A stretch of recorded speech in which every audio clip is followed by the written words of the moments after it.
Shalom. Hari ini ada pesan Tuhan, ada perintah Tuhan, dan janji dari Tuhan, saudaraku. Keluaran pasal 34 ayat 1 sampai 35. Dua loh batu yang baru. Berfirmanlah Tuhan kepada Musa, pahatlah dua loh batu sama dengan yang mula-mula. Maka aku akan menulis pada loh itu segala firman yang ada pada loh yang mula-mula, yang telah kau pecahkan. Bersiaplah menjelang pagi dan naiklah pada waktu pagi ke atas gunung Sinai. Berdirilah di sana menghadap aku di puncak gunung itu.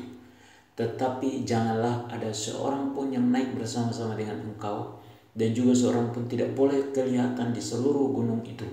Bahkan kambing domba dan lembu sapi pun tidak boleh makan rumput di sekitar gunung itu.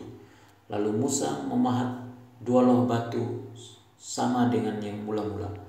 Bangunlah ia pagi-pagi dan naiklah ia ke atas gunung Sinai, seperti yang diperintahkan Tuhan kepadanya, dan membawa kedua loh batu itu di tangannya. Turunlah Tuhan dalam awan, lalu berdiri di sana dekat Musa, serta menyerukan nama Tuhan. Berjalanlah Tuhan lewat dari depannya dan berseru, Tuhan, Tuhan, Allah penyayang dan pengasih, panjang sabar, berlimpah kasihnya dan setianya, yang meneguhkan kasih setianya kepada beribu-ribu orang, yang mengampuni kesalahan, pelanggaran dan dosa, tetapi tidaklah sekali-kali membebaskan orang yang bersalah dari hukuman, yang membalaskan kesalahan bapa kepada anak-anaknya dan cucunya, kepada keturunan yang ketiga dan keempat. Segeralah Musa berlutut ke tanah, lalu sujud menyembah, serta berkata, jika aku telah mendapat kasih karunia di hadapan-Mu, ya Tuhan, berjalanlah kiranya Tuhan di tengah-tengah kami, sekalipun bangsa ini suatu bangsa yang tegar tengkuk, tetapi ampunilah kesalahan dan dosa kami, ambillah kami menjadi milik-Mu.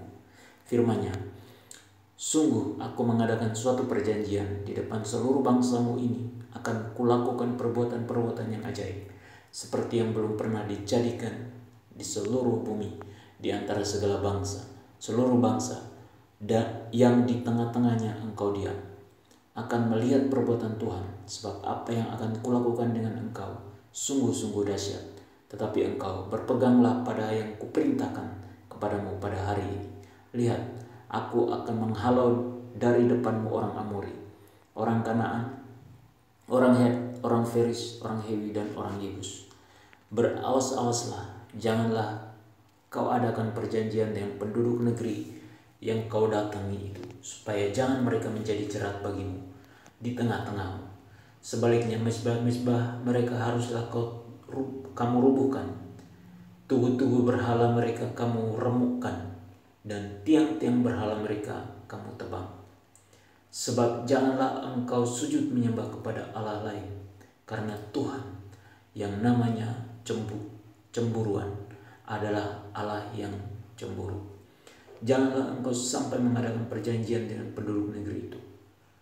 Apabila mereka berzina dengan mengikuti Allah mereka dan mempersembahkan korban kepada Allah mereka, maka mereka akan mengundang engkau dan engkau akan ikut makan korban sembelihan mereka.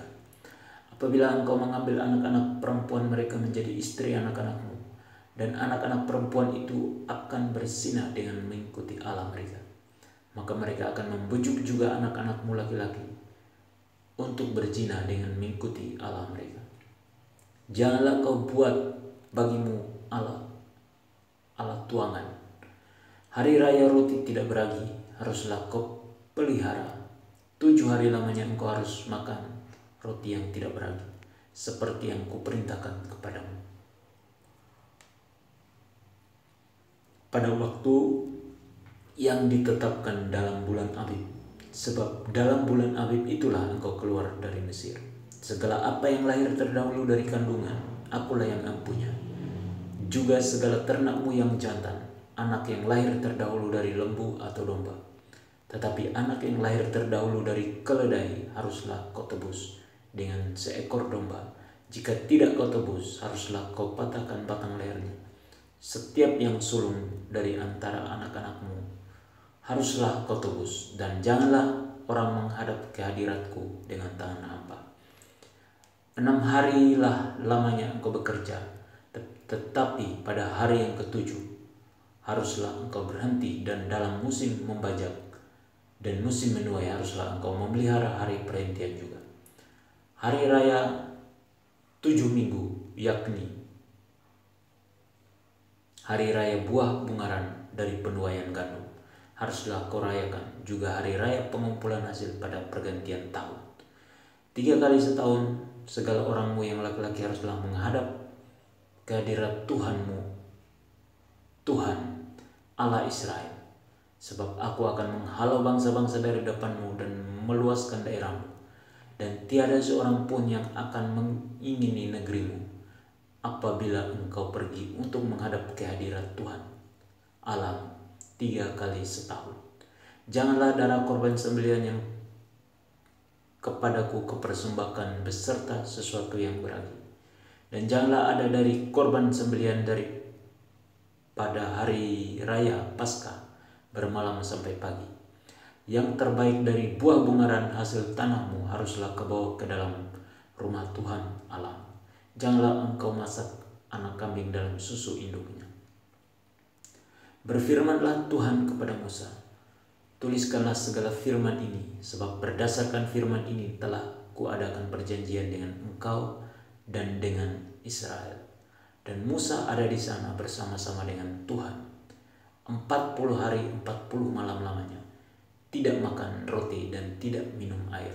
Dan ia menuliskan pada loh itu segala perkataan perjanjian, yakni ke-10 firman. Ketika Musa turun dari gunung Sinai, kedua loh hukum Allah ada di tangan Musa ketika ia turun dari gunung itu. Tidaklah ia tahu bahwa kulit mukanya bercahaya oleh karena ia telah berbicara dengan Tuhan. Ketika Harun dan segala orang Israel melihat Musa tampak kulit mukanya bercahaya, maka takutlah mereka mendekati dia. Tetapi Musa memanggil mereka, maka Harun dan segala pemimpin jemaah itu berbalik kepadanya, dan Musa berbicara kepada mereka. Sesudah itu mendekatlah segala orang Israel, lalu disampaikannyalah kepada mereka segala perintah yang diucapkan Tuhan kepadanya di atas gunung Sinai. Setelah Musa selesai berbicara dengan mereka, diselubunginyalah mukanya. Tetapi apabila Musa masuk menghadap Tuhan untuk berbicara dengan dia, ditanggalkannyalah selubung itu sampai ia keluar. Dan apabila ia keluar, dikatakannya nyalah kepada orang Israel apa yang diperintahkan kepadanya. Apabila orang Israel melihat muka Musa, bahwa kulit muka Musa bercahaya, maka Musa menyelubungi mukanya kembali sampai ia masuk menghadap untuk berbicara dengan Tuhan. Pesan Tuhan, saudaraku, agar kita selalu berpegang pada apa yang diperintahkan Tuhan.